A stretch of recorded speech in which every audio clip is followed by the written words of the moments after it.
ایک چھوٹے سے گاؤں میں ایک آدمی رہتا تھا جو اپنی حکمت کے لیے مشہور تھا۔ دور دور سے لوگ ان سے مشورہ لیتے تھے کیونکہ ان کے پاس ہر مشکل کا حل ہوتا تھا۔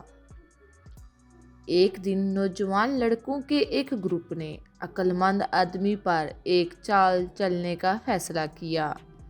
انہوں نے ایک چھوٹا سا پرندہ پکڑا اور اسے اپنی پیٹھ کے پیچھے چھپا لیا اور سمجھدار آدمی سے پوچھنے کا ارادہ کیا کہ وہ پرندہ زندہ ہے یا مر گیا ہے۔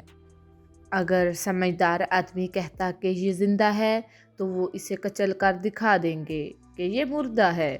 اگر اس نے کہا کہ یہ مر گیا ہے تو وہ اسے اڑا دیں گے۔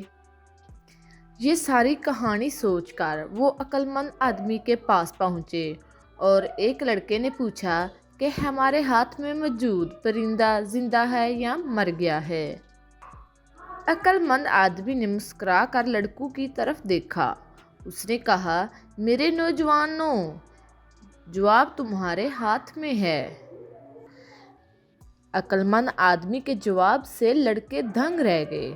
انہوں نے محسوس کیا کہ پرندے کی تقدیر ان کے ہاتھ میں ہے اور ان کے پاس یہ اختیار ہے کہ وہ انتخاب کریں کہ اسے نقصان پہنچانا ہے یا اسے آزاد کرنا ہے۔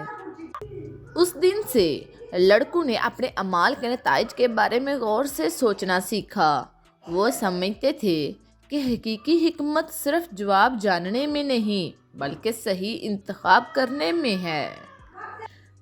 تو دوستو، آپ بتائیں کہ اصل عقل مندی جواب جاننے میں ہے یا صحیح انتخاب کرنے میں؟